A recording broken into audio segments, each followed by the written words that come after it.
Dieu connaît toutes choses.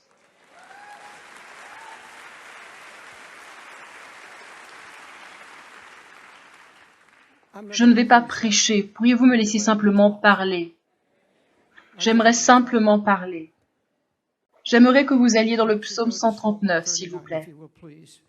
Dieu connaît toutes choses. Les amis, il n'était pas prévu que je parle aujourd'hui, mais à partir de mercredi cette semaine, Gwen est alitée et luttant pour rester en vie.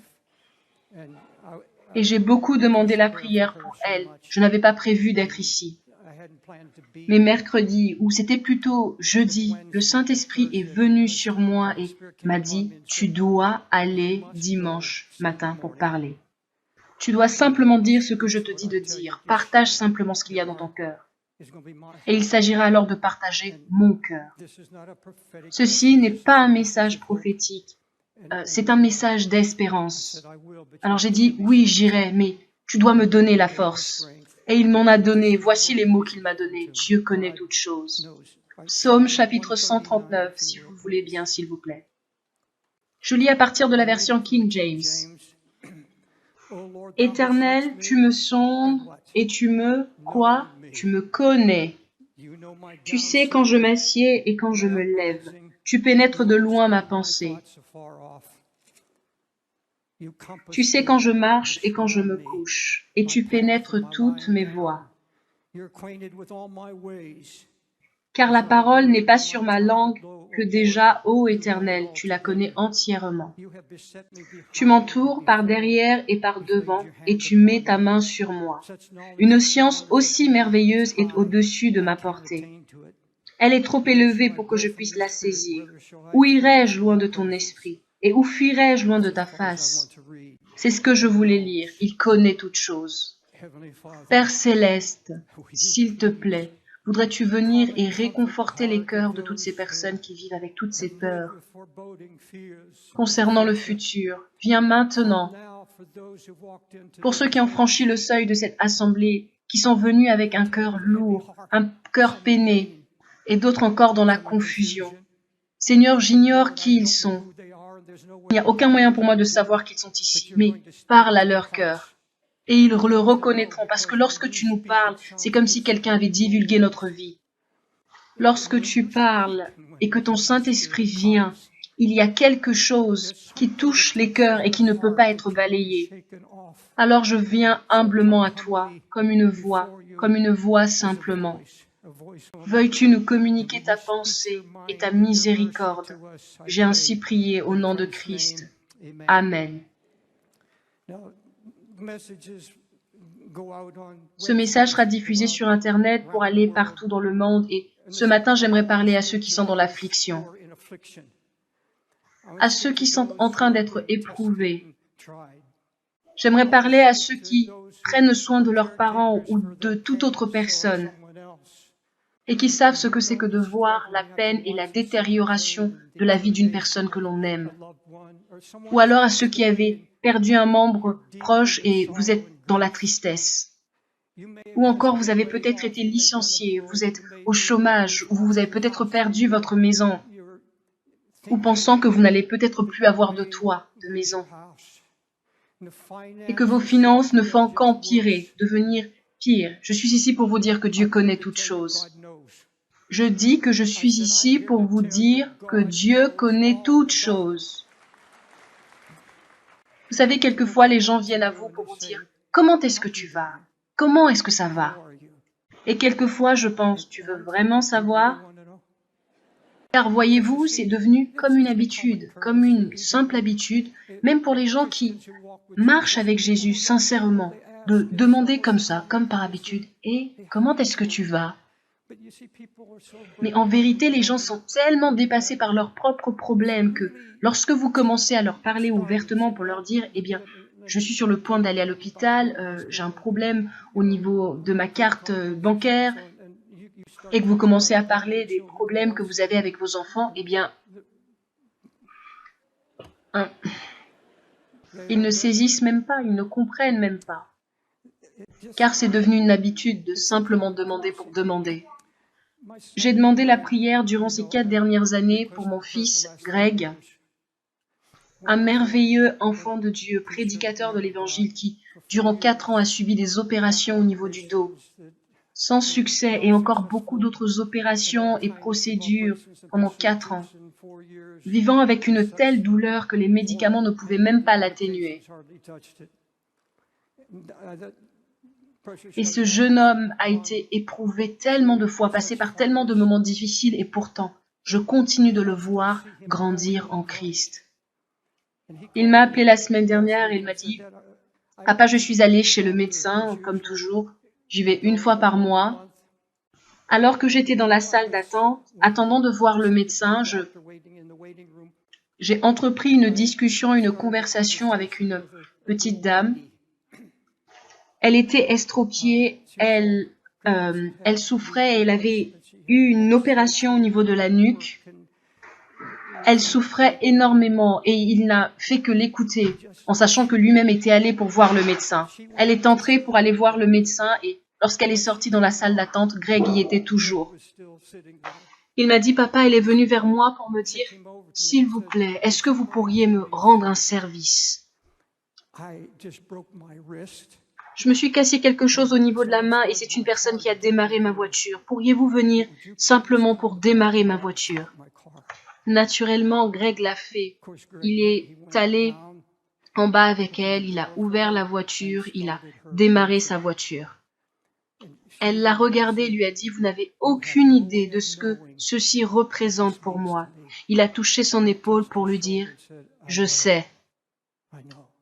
Je sais. » Elle a commencé à pleurer. Et quelques jours après, Greg a commencé à avoir tellement mal, à souffrir, me disant « Papa, je n'ai jamais expérimenté une si grande douleur, seulement 3 heures de sommeil. » Et je me suis assis, j'ai regardé dans le ciel en disant « Oh Dieu !» Et l'Éternel Dieu a murmuré des paroles dans son cœur pour lui dire « Je connais toutes choses. Je sais ce qu'il en est de la douleur. Souviens-toi que j'avais un fils, j'ai un fils. » Tim Delina, qui vient prêcher à cette assemblée depuis Detroit, la maman de Sonia, est l'une des très chères amies de ma femme. Et cela depuis des années. Elle a 86 ans maintenant. Elle est handicapée par des problèmes de dos maintenant. Elle va chez le même médecin spécialiste de la douleur où va Greg. Et hier, Sonia a appelé Gwen. Et tout ce que je pouvais entendre de leur conversation, c'est « Oui, Sonia, je sais. » Alors que Sonia passait par une douleur impressionnante au niveau du dos.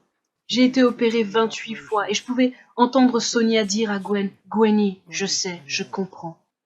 Je comprends ce par quoi tu passes. » Lorsque je veux parler à quelqu'un, alors que je suis souffrant et que j'ai besoin d'une parole d'encouragement, je n'ai pas besoin d'une personne qui vienne me jeter des versets bibliques comme ça. Non, je ne suis pas en train de mépriser cela, non, et Dieu connaît mon cœur. Je n'ai pas besoin de quelqu'un qui vienne me dire « je vais tout régler, je vais imposer les mains sur toi et chasser le démon. » Je veux quelqu'un qui est dans l'épreuve, je veux quelqu'un qui est éprouvé, quelqu'un qui comprend de quoi il parle, quelqu'un qui a été éprouvé. Comprenez-vous ce que je veux dire? Je sais ce que c'est. Je connais la souffrance, je connais la douleur et j'essaie de me sortir de cela, mais ma fille Bonnie va dans une clinique car elle souffre de problèmes dont on n'a pas encore identifié et on essaie de comprendre. Et pendant ce temps, elle agonise de douleur. Et ensuite, il y a mon fils, ma femme Gwen et mes propres épreuves. Et je sais ce que c'est que de s'asseoir au bord du lit et de pleurer sur mes enfants et leurs souffrances. En disant cela, je n'essaie pas d'être centré sur moi-même, mais j'essaie de parler à quelqu'un qui sait de quoi est-ce que je parle. Vous êtes-vous déjà tenu au bord de votre lit sur vos pieds et simplement en train de pleurer? En disant « Dieu, j'ai mal, je souffre beaucoup. » Et là, vous entendez Jésus vous dire « Je sais, et cela m'intéresse, et je suis avec toi. » Oh, la puissance de guérison et de restauration dans ces mots prononcés par notre précieux Sauveur vivant. Il y a quelques années, lorsque nous allions en Floride pour les vacances durant l'hiver, je me souviens avoir vu des personnes plus âgées, assis au restaurant, la soixantaine et même un peu plus, assis ensemble. Et lorsque vous écoutez leur conversation, ils parlent de médecins, d'opérations chirurgicales. Et je pensais, oh non Seigneur, je veux vraiment pas en arriver là. Je ne veux jamais parler comme ça. Et pourtant, me voici ici parlant de cela. Mais j'aurais remarqué par exemple que si à cette table, il y avait une personne qui disait « J'ai des problèmes, j'ai mal au dos, une douleur intense et horrible », j'en suis arrivée à croire que tout le monde a plus ou moins mal au dos à un moment donné, des douleurs de dos. Mais celui qui en souffre d'une manière particulière, et s'il y a quelqu'un d'autre à cette table qui vit la même chose ou l'a vécu, vous verrez que les deux viendront ensemble et il y aura réellement un sentiment de compassion parce que se comprenant l'un et l'autre. Ces personnes resteront à discuter et sachant de quoi elles parlent. Eh bien, sachez que nous avons le Père Céleste qui connaît la souffrance. Son propre Fils à la croix souffrait, agonisait. Notre Sauveur béni est notre Seigneur et a même enduré les souffrances de nos infirmités. Or, nombreux ont cessé de croire que Dieu s'intéresse réellement à leur situation et est en train d'œuvrer en leur faveur. Et disent, mais où est Dieu dans tout ceci? Après toutes ces années, et même des chrétiens en arrivent à douter, que Dieu exauce ou non leurs prières, que Dieu est ou non concerné par les épreuves par lesquelles ils sont en train de passer. Ceci se passe dans toutes les États-Unis. Nous entendons des personnes partout dans le monde qui sont dans une telle souffrance, dans une telle douleur, dans une telle agonie. Et certains d'entre vous qui êtes jeunes dans cette salle, vous vous dites « Oh, je ne me sens pas du tout concerné ».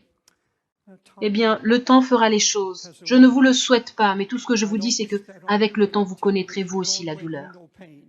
Vous connaîtrez les questionnements et les craintes par rapport à l'avenir. Et je parle ici de choses que vous comprendrez un jour.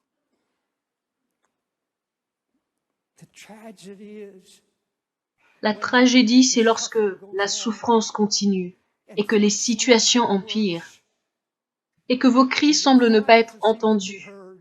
Il y a de la tendresse et des pleurs dans la nation et même dans l'Église. Et il y a aussi de l'amertume contre Dieu. C'est ici le point central pour lequel je suis ici. Le Seigneur a parlé avec amour à mon cœur afin que j'avertisse. Voyez-vous, ces questions, ces pensées qui sont infiltrées en vous pour vous dire « Mais où est Dieu ? Pourquoi permet-il que tout ceci se produise ? Et pourquoi n'y a-t-il pas de preuve qu'il entend mes cris maintenant ?» Et quelqu'un dit, si je pouvais simplement dormir, me reposer. Lorsque les problèmes continuent et qu'il n'y a pas de réponse apparente et que vous arrivez au bout de vous-même, de vos forces, il n'y a que deux options. Soit vous vous tournez vers le Seigneur, vous vous reposez sur sa parole. Soit vous faites cela, ou vous accusez Dieu d'être un père négligent. Et vous laissez aller à ces pensées de peur, à ces pensées pour vous dire, mais comment se fait-il après que j'ai été fidèle, après que j'ai pris le temps de méditer la parole de Dieu? Pourquoi après tout cela suis-je en train maintenant de souffrir? Pourquoi suis-je en train de passer par là? Vous savez, après la première question de ce genre, voici ce que je fais. Car cela n'a pas à voir avec le passé. Tout ce qui concerne mon passé est sous le sang de Jésus. Jésus-Christ. Et donc, cela est passé et oublié. Le diable ne peut plus venir m'accuser à ce sujet-là. Lorsque des afflictions qui me meurtrissent commencent à arriver, nous attaquer, nous avons le choix. Tu as le choix. Vous avez le choix. Et le Seigneur me parlait concernant Israël. La nation d'Israël. Il avait choisi ce peuple, la plus petite nation, parmi les peuples les plus faibles. Et il leur a dit qu'il les avait choisis afin qu'ils soient un témoignage pour le reste du monde, leur disant, je vous conduirai dans le désert, il va y avoir des moments difficiles et je vous ferai passer par là pour vous conduire à un endroit. Et nous appelons cela Canaan ou le pays de la terre promise. Il leur a dit, je vais vous donner des promesses et le seul moyen par lequel je peux atteindre les autres nations, c'est de faire de vous un témoignage. que vous ne vivez pas de pain seulement, mais de toute parole qui sort de la bouche de l'Éternel. Il leur a dit, je vous donnerai le pays où coule le lait et le miel. Eh bien, les amis, Abraham avait du lait et du miel, il y avait des milliers de bétail. Dieu avait une vision, il avait un plan. Et le peuple d'Israël était un peuple qui devait être éprouvé jusqu'à ce qu'il comprenne le plan et la vision de Dieu. Jusqu'à ce qu'il comprenne, jusqu'à ce qu'il puisse être un témoignage, jusqu'à ce qu'il puisse parvenir à une place en Dieu, où ils auront une foi qui ne pourra pas être renversée. Une place où, quelles que soient les circonstances, ils iront, ils demeureront dans la parole de Dieu, et c'est ainsi qu'ils vivront et ils seront maintenus. De sorte que toutes les nations, toute personne autour, car Israël était appelé à être un peuple qui enseignerait aux autres. Et dans le désert, le problème n'a jamais été de savoir est-ce que j'aurai suffisamment à manger, j'aurai suffisamment à manger pour ma famille. Non, ça n'a jamais été le point. Et ce n'est pas non plus le point central dans ta vie, car Dieu a pris soin d'Israël. Il les a nourris. Et cela même lorsqu'ils étaient incrédules, il a pris soin d'eux. Pendant 40 ans, aucun d'entre eux n'est mort de faim, n'a manqué d'abri sous sa tête. Car Dieu pourvoit et Dieu va prendre soin de toi. Il mettra à manger sur ta table. Il te protégera. Maintenant, il y aura de grands changements parce qu'il nous sort du monde. Grand changement. Il nous permet de passer par tout ceci afin de trouver quelqu'un qui sorte de ce désert. Et vous ne pouvez pas faire ça par la chair. Cela doit être l'œuvre du Saint-Esprit où chaque jour vous confessez, Seigneur, je ne peux pas le faire par moi-même à moins que ton Esprit le fasse en moi. Lui qui habite en moi pour me donner le pouvoir et la force. L'Éternel m'a fait la promesse que si je venais pour vous parler aujourd'hui, il me donnerait la force nécessaire. Et c'est ce qu'il est en train de faire en ce moment, mettant devant vous l'homme aminci physiquement que je suis pour vous dire, regardez la force dont il a besoin pour parler, parce que je vis sur la base de ses promesses. Je vis par sa promesse. Et il est en train de nous conduire à un endroit afin de trouver des personnes qui seront des témoignages au monde, témoignages qui seront plus forts que l'évangélisation, parce que ce ne sera pas seulement des personnes qui prêcheront, ce seront des personnes qui seront des témoignages vivants, qui vivent Dieu. Et d'autres personnes pourront les voir pour dire « Je connais sa situation, je sais ce par quoi il est en train de passer. » Mais il n'est pas en train de murmurer, il n'est pas en train de se plaindre. Greg me dit « Mais papa, je suis dépassé lorsque j'entends les gens se plaindre au sujet du temps, de la météo. Alors que tout ce que je veux, moi, c'est une nuit et de pouvoir dormir toute une nuit. Les murmures, les plaintes. Vous savez, Dieu veut un peuple. C'est ici le repos qui est promis dans le livre d'Hébreux. Et Dieu continue de chercher ces personnes-là. Car cette promesse est toujours valable. Il demeure encore un repos pour le peuple de Dieu. Et quelquefois, souvent, je pleure dans mon cœur et je crie « Oh Dieu, tu m'as conduit jusqu'ici. J'ai 78 ans maintenant et tu as été fidèle pendant toutes ces années. Tu as fait vivre Gwen malgré ses 28 opérations chirurgicales. Tu as conduit ma famille tout le long. Tu as été bon. Et c'est ce que je crie maintenant. Dieu, tu as été bon et tu connais toutes choses. Tout me concernant, tu connais mes faiblesses. Tu connais ces choses qui me troublent. Mais oh Dieu, tu réponds aux prières et tu es en train de répondre maintenant. Vous seriez surpris de voir à combien de vos prières il a répondu alors que vous n'en êtes même pas conscient.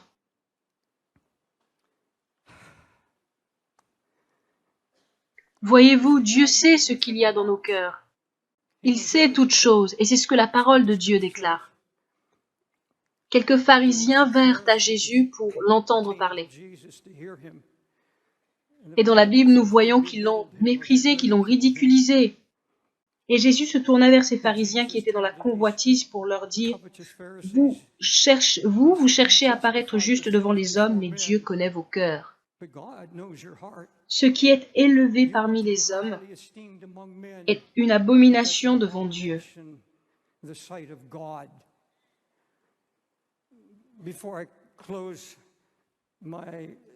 Avant de terminer, j'aimerais parler à ceux qui sont assis ici et qui ne connaissent pas Jésus-Christ comme Sauveur et Seigneur. J'ignore avec qui est-ce que vous êtes venu, qui vous a invité ou pourquoi est-ce que vous êtes venu. Mais Dieu le sait et il connaît nos cœurs. Car en regardant au cœur de ces pharisiens, il a été capable de leur dire « Mais vous vous justifiez vous-même devant les hommes. Tu as aujourd'hui peut-être une raison pour laquelle tu es amer. » Et face à cela, je te dis que c'est un endroit très dangereux pour être. Et même si tu me réponds « Oui, mais tu ne connais pas les circonstances. » Si tu savais ce par quoi je suis passé, si tu savais combien est-ce que l'on m'a fait souffrir, si tu savais le nombre de fois où j'ai prié. C'est comme cet homme qui m'avait écrit, qui à une saison demeurait dans la parole de Dieu avec puissance et sa femme était en train de mourir. Il a prié, il a annoncé dans toute sa ville que Dieu allait guérir sa femme. Et elle est morte. Il est devenu amer dans l'amertume et je l'ai appelé. Et je n'ai pu l'atteindre par mes mots. Je n'ai pas pu. Car voyez-vous, lorsque vous laissez l'amertume par rapport aux gens, ou ces petites semences dans vos pensées, vous laissant croire que Dieu, tu m'as abandonné, tu m'as trahi. Et si vous ne faites pas attention, cette amertume peut vous détruire et vous endurcir votre cœur. Endurcir vos cœurs. Les amis, parmi les personnes à qui il est le plus difficile de parler, difficile d'atteindre avec l'évangile de Jésus-Christ, ce sont des personnes qui ont commencé avec une racine d'amertume dans leur cœur.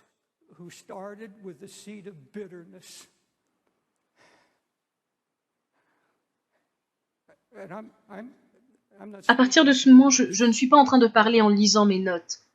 Il y a des personnes qui sont assises ici et qui sont en train de m'écouter. Je suis simplement une voix envoyée du trône de Dieu. Un vase faible vous apportant un message du cœur de Dieu. Je veux parler à ceux qui sont dans cette assemblée depuis un bon moment déjà et être présentement en train d'affronter quelque chose. Prenez garde contre la voix de l'ennemi du diable qui vient à vous maintenant, vous envoyant des paroles de peur et d'incrédulité. J'ai eu à parler il y a quelques semaines à certains étudiants et il y a une telle, et ils me disaient, je ne sais même pas si Dieu est encore là. Je ne crois même plus qu'il s'intéresse. Et un jeune homme là-bas me disait que quelquefois il ressent juste l'envie de finir avec tout ça. Car ne sentant plus Dieu, ne ressentant plus Dieu, je ne peux pas défendre Dieu. Je ne peux pas expliquer à ceux qui aimeraient savoir pourquoi est-ce que Dieu permet la souffrance. Pourquoi est-ce que Dieu permet, et il y a des enfants qui demandent, mais où est Dieu? Où est Dieu en ce qui me concerne? Où est Dieu dans ma situation? Je ne peux pas répondre à toutes ces questions. Et vous ne pouvez pas venir à Dieu en vous positionnant de cette manière-là, car un jour il nous expliquera tout. Nous parlera de la dictature de l'homme, de toutes ces personnes qui avaient entendu l'évangile de Jésus et qui avaient vécu simplement comme ils voulaient, ne laissant pas l'évangile pénétrer en eux et les changer, qui en demeuraient dans l'amertume au point que cette amertume devient terrifiante.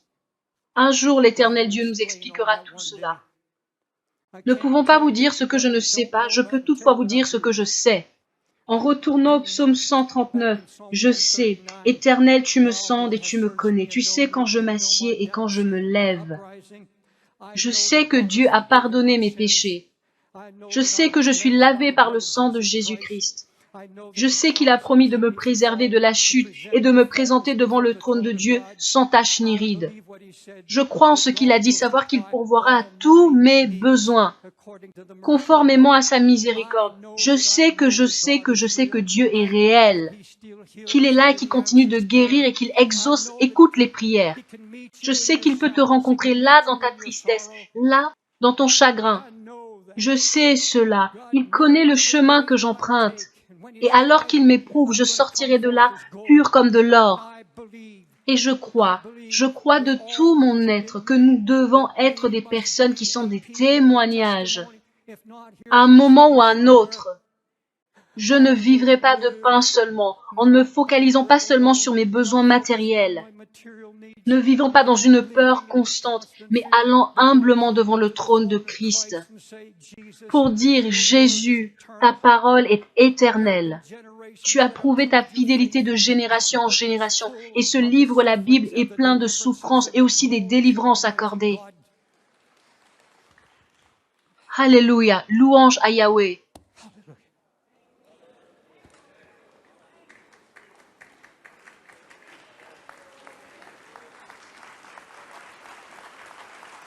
Tu sais quand je marche et quand je me couche, et tu pénètres toutes mes voies. Car la parole n'est pas sur ma langue que déjà, ô Éternel, tu la connais entièrement. Tu m'entoures par derrière et par devant. Et tu mets ta main sur moi. Une science aussi merveilleuse est au-dessus de ma portée. Elle est trop élevée pour que je puisse la saisir. Où irai-je loin de ton esprit? Et où fuirai-je loin de ta face? Si je monte aux cieux, tu y es. Si je me couche au séjour des morts, t'y voilà. Si je prends les ailes de l'aurore et que j'aille habiter à l'extrémité de la mer, là aussi ta main me conduira. Et ta droite me saisira. Et si je dis au moins les ténèbres me couvriront, la nuit devient lumière autour de moi. Je viendrai au milieu des ténèbres, je viendrai au milieu des ténèbres, et je te conduirai aussi longtemps que tu seras à la surface de la terre. Pourriez-vous vous lever?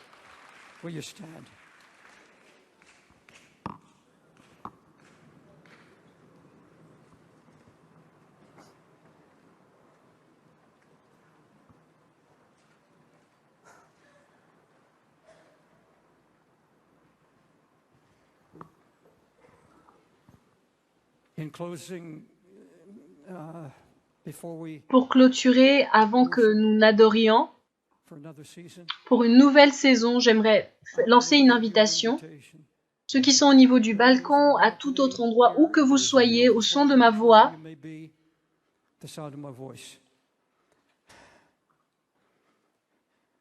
je suis une voix, simplement une voix. Mais cette voix est de retour par la puissance du Saint-Esprit pour parler à ceux qui sont dans l'inquiétude par rapport à l'intensité de la bataille, qui sont tellement épuisés et qui s'inquiètent tant concernant la bataille, le combat. Vous pensez, « Oh, je n'ai qu'une envie, c'est de tout abandonner. » Et Dieu vous dit, « Tenez bon. » Pouvons-nous simplement dire, « Dieu connaît toutes choses. Dieu prend soin de moi. Dieu est avec moi. » Est-ce que vous le croyez ou ce sont seulement que des mots?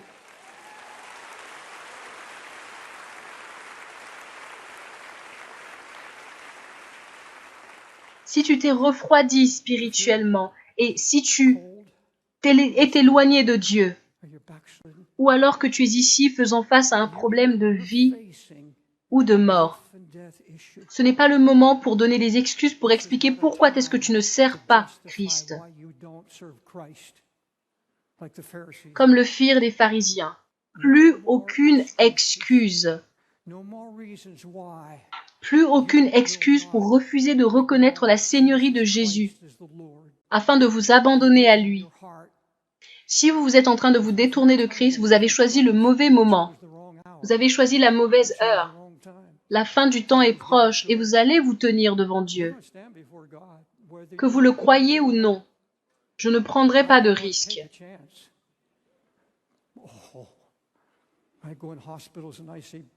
Lorsque je vais à l'hôpital, je vois des gens pleins de haine, d'amertume, alors que dans quelques heures, ils se tiendront devant le trône de Dieu, et je tremble.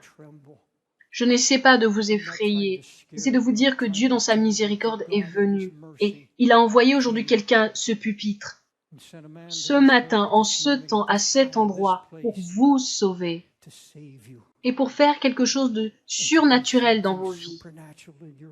D'habitude, nous invitons les gens à venir ici pour se tenir ici afin de prier.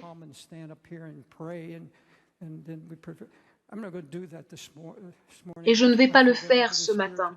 Je ressens que le Saint-Esprit dit simplement, si ton cœur est devenu froid ou tiède, si tu ne connais pas Christ, j'aimerais simplement que tu baisses ta tête et que tu dises ceci. Pour les autres, ne baissez pas votre tête par tradition, mais par révérence devant le Seigneur. Pour ceux qui se sont refroidis, ceux qui ont été attirés loin, pour ceux dont la foi a été tellement remuée, éprouvée,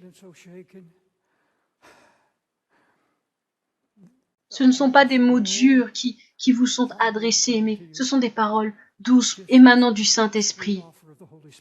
Dieu dit, j'entends tes cris. Et si tu peux simplement les verbaliser, pas à haute voix, mais dans ton cœur, et penser à cette prière, Dieu y répondra. Juste dans ton cœur. Jésus, je souffre et j'ai besoin d'aide. Jésus, je veux te faire confiance concernant mon futur et te faire confiance que tu entends mes cris. Et je veux te dire oui, oui, car tu es le Seigneur. Et tu es Dieu, et je me soumets à toi. Et Saint-Esprit, soutiens-moi et guéris-moi. Et à ceux qui ont l'habitude de venir dans cette assemblée depuis un moment et qui connaissaient le Seigneur, voudriez-vous laisser le Seigneur vous communiquer une parole? Voudriez-vous laisser Dieu vous donner une parole maintenant? Laissez-moi vous dire quelque chose avant de clôturer. Notre Dieu est le Dieu des promesses. Voici toutes ces promesses dans la Bible. Et il fait des promesses. Et avant que nous ne louions, j'aimerais que vous vous saisissiez d'une portion de la parole de Dieu. Il y en a une dont je me saisis dans des moments difficiles. À celui qui est ferme dans ses sentiments, tu assures la paix parce qu'il se confie en toi. C'est ma promesse. Et je m'en saisis, je me l'approprie.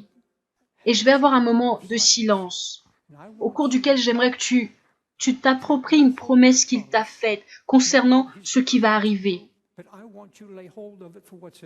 J'aimerais que tu t'en saisisses, que tu te l'appropries, et ainsi je vais prier pour toi. Quelle est cette promesse? Je ne te délaisserai pas, je ne t'abandonnerai pas.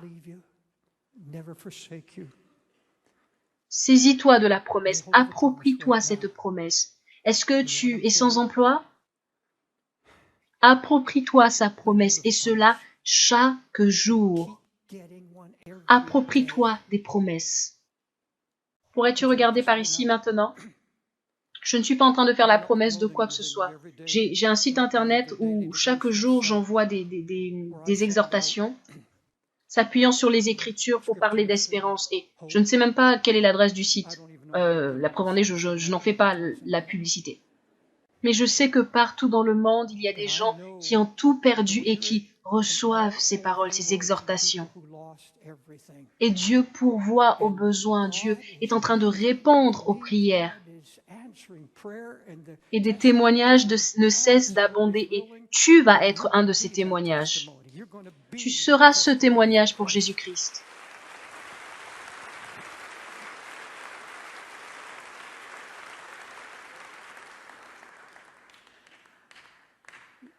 Et si tu souffres tellement que tu te dis je ne peux pas partir d'ici sans que l'on ait particulièrement prié pour moi au sujet de ma situation, et surtout si vous affrontez une situation de vie ou de mort.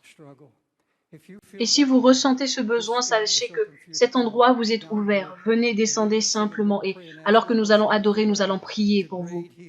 Le grand médecin est ici pour vous guérir, pour vous toucher. Et si vous êtes rétrograde, vous avez fui loin de Dieu, vous connaissez le chemin de retour. Alors venez simplement. Et repentez-vous devant le Seigneur qui a dit qu'il ne se détournera pas d'un esprit brisé et contrit. Venez alors que les chantres vont commencer à chanter. Maintenant, vous êtes libre de partir à n'importe quel moment. Ceux qui aiment louer et adorer, restez avec nous et adorez avec nous. Et pour les autres qui êtes à différents endroits, vous pouvez simplement vous lever là-bas si vous ne pouvez pas venir ici devant ou tenir debout. Seigneur, merci d'avoir parlé à nos cœurs. Nous te rendons grâce et nous te rendons la louange. Et nous vivrons par chaque parole Je ne fais pas ça d'habitude, mais je veux... Seigneur, aide-moi à le dire. De vivre, non de pain seulement, mais de toute parole provenant de la bouche de Dieu. Maintenant, lève tes mains et remercie le Seigneur pour sa puissance par laquelle il t'a gardé. Père, je viens maintenant dans le nom de Yeshua prier pour cette personne.